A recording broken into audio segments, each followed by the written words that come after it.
محبت ایک ایسا چراغ ہے جو جدائی کی آندھیوں میں بھی بجھتا نہیں، اور چاہت ایک ایسا رشتہ ہے جو وقت کی سرحدوں کو بھی توڑ دیتا ہے۔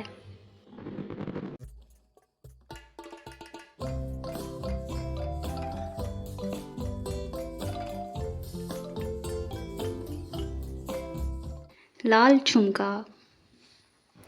بہت دور ایک جادو بھری وادی پرستان تھی۔ وہاں رنگ برنگی پریاں اور پروں والے خوبصورت لڑکے رہتے تھے۔ انہی میں دو بچپن کے دوست تھے، امینا، عثمان۔ دونوں کے نرم و نازک پر سورج کی روشنی میں جگمگاتے تھے۔ وہ ہمیشہ ایک ساتھ کھیلتے، پڑھتے اور دوسروں کی مدد کرتے۔ ایک دن پری نگر میں سالانہ میلہ لگا۔ امینا اور عثمان نے سوچا کہ وہ دونوں مل کر جائیں گے۔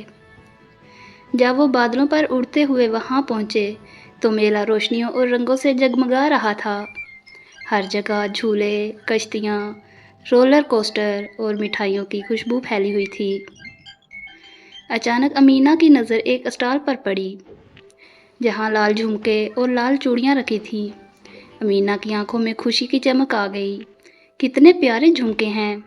عثمان نے فوراً وہ جھمکے اور چوڑیاں خرید لیں اور مسکرا کر کہا، یہ تمہارے لیے ہیں۔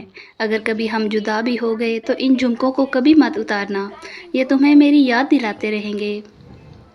امینا کی آنکھوں میں آنسو آ گئے۔ اس نے کہا، تم ہی میرے کانوں میں جھمکے پہنا دو اور میرے ہاتھوں میں چوڑیاں سجا دو۔ نے پیار سے اس کے کانوں میں لال جھمکے پہنائے اور اس کے ہاتھوں میں لال چوڑیاں جگمگانے لگیں۔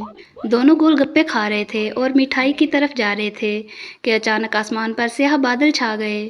بوری پری الینا نے دھواں پھیلا دیا۔ لوگ چیخنے لگے، پریاں قید کی جانے لگیں۔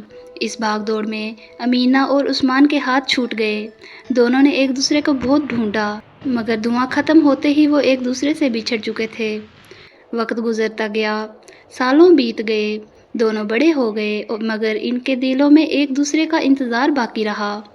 امینا نے کبھی اپنے لال جھمکے اور چوڑیاں نہیں اتاریں۔ کئی سال بعد پھر سے میلے کا اعلان ہوا۔ قسمت پر بھروسہ کرتے ہوئے امینا اور عثمان دونوں وہاں پہنچے۔ جب عثمان نے بھیڑ میں امینا کو دیکھا تو اس کے کانوں کے لال جھمکوں سے پہچان لیا، مگر کچھ دیر بعد عثمان نے دیکھا کہ امینا کسی اور لڑکے کے ساتھ ڈانس کر رہی ہے۔ اس کا دل ٹوٹ گیا۔ اس نے سمجھا کہ امینا آگے بڑھ چکی ہے، جبکہ اصل میں امینا اپنے والدین کی خوشی کے لیے مجبوراً ناچ رہی تھی۔ دکھی دل کے ساتھ عثمان اپنے والدین کی ضد پر مان گیا اور ان کی پسند کی لڑکی سے منگنی کر لی۔ وہ لڑکی اور کوئی نہیں بلکہ شہزادی سکینہ تھی، جو امینا کی سب سے اچھی سہیلی تھی۔ امینا کو جب پتہ چلا تو اس نے اپنا دکھ چھپایا اور سکینہ کو مبارکباد دی، مگر اس کا دل عثمان کا تھا۔ ایک دن سکینہ عثمان کے کمرے میں گئی تو دیوار پر ایک بڑی سی تصویر دیکھی۔ وہ امینا کی تصویر تھی۔ عثمان نے آنسوؤں کے ساتھ بتایا، میرا دل آج تک امینا سے جدا نہیں ہوا۔ سکینہ جو خود عثمان سے محبت کرتی تھی، حسد اور غصے سے اندھی ہو گئی۔ اس نے امینا کو ختم کرنے کا ارادہ کر لیا۔ اس نے اپنی پرانی خادمہ کو زہر کی شیشی اور اشرفیوں کی تھیلی دی اور کہا، یہ زہر امینا کو دے دینا، مگر وہ بوڑھی خادمہ وفادار تھی۔ وہ روتی ہوئی سیدھی شہزادے عثمان کے پاس پہنچی اور سارا حال کہہ سنایا۔ عثمان نے سب کو دربار میں بلایا۔ سب کے سامنے سکینہ سے پوچھا۔ سکینہ نے قبول کیا کہ وہ امینا کو ختم کرنا چاہتی تھی تاکہ عثمان کو نہ کھونا پڑے۔ سب کے سامنے عثمان نے اعلان کیا، تم نے محبت کے نام پر ظلم کا ارادہ کیا، تمہیں ہمیشہ کے لیے قید کیا جاتا ہے۔ سکینہ کے پروں کی روشنی مدھم پڑ گئی اور وہ ایک سنہری پنجرے میں بند کر دی گئی۔ عثمان نے سب کے سامنے امینا کا ہاتھ پکڑا اور کہا، آج سے شہزادی امینا میری ہمسفر ہے۔ چاروں طرف روشنی کے پھول کھل گئے، پریاں خوشی کے گیت گانے لگیں اور ساری وادی رنگوں سے بھر گئی۔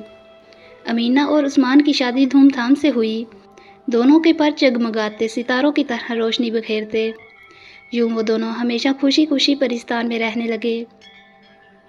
مورل آف دا سٹوری: سچی محبت کبھی کمزور نہیں پڑتی۔ یہی وہ روشنی ہے جو دلوں کو اندھیروں سے بچا کر ہمیشہ خوشی کی منزل تک پہنچاتی ہے۔ اگر سٹوری اچھی لگی ہو تو لائک کریں، شیئر کریں اور ہمارے چینل کو ضرور سبسکرائب کریں اور بیل آئیکن کو پریس کریں۔